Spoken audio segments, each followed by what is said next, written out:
আজ সেই দিন যেদিন ঠাকুর শ্রীরামকৃষ্ণ কল্পতরু হয়েছিলেন। সেদিন ছিল 1 জানুয়ারি 1886 বিকেল 3টে। শরীরটা আজ যেন একটু ভালো। শ্রীরামকৃষ্ণ ঘর থেকে বাগানের পথ দিয়ে গেটের দিকে চলেছেন। দেখলেন কাছেই আম গাছের তলায় আড্ডা মারছে গিরিশ, অতুল, রাম, আছে আরও অনেকে।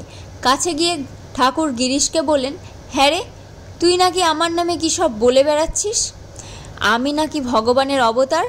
তুই আমার মধ্যে কি দেখলি, কি বুঝলি? গিরিশ তার সামনে হাঁটু গেড়ে বসে বললেন, তার সম্পর্কে আমি কী বা বলতে পারি? স্বয়ং ব্যাসদেব আর বাল্মীকি যাকে বর্ণনা করার ভাষা খুঁজে পাননি। গিরিশের এই ভক্তি দেখে আপ্লুত শ্রীরামকৃষ্ণ বললেন, তোদের আধ্যাত্মিক জাগরণ হোক, এই আশীর্বাদ করি। এই কথা বলে ঠাকুর সমাধিস্থ হলেন। গিরিশ দেখলেন ঠাকুরকে ঘিরে রয়েছে এক দিব্যজ্যোতি।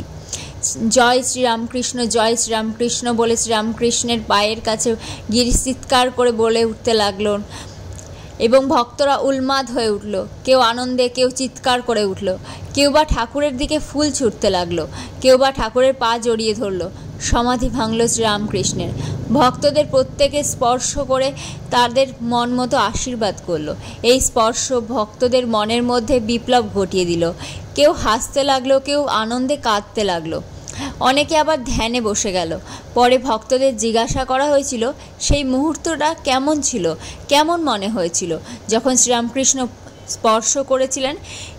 কেউ কেমন একটা মিষ্টি মাদকতা অনুভব করেছিলেন, কেউ ধ্যানে যে দেবতাকে দেখতে পান না তাকে দেখেছিলেন, কারোর শরীরের মধ্যে কেমন একটা অদ্ভুত স্রোত বয়ে গিয়েছিল। এটাই সেই আম গাছ যেখানে কল্পতরু হয়েছিলেন ঠাকুর।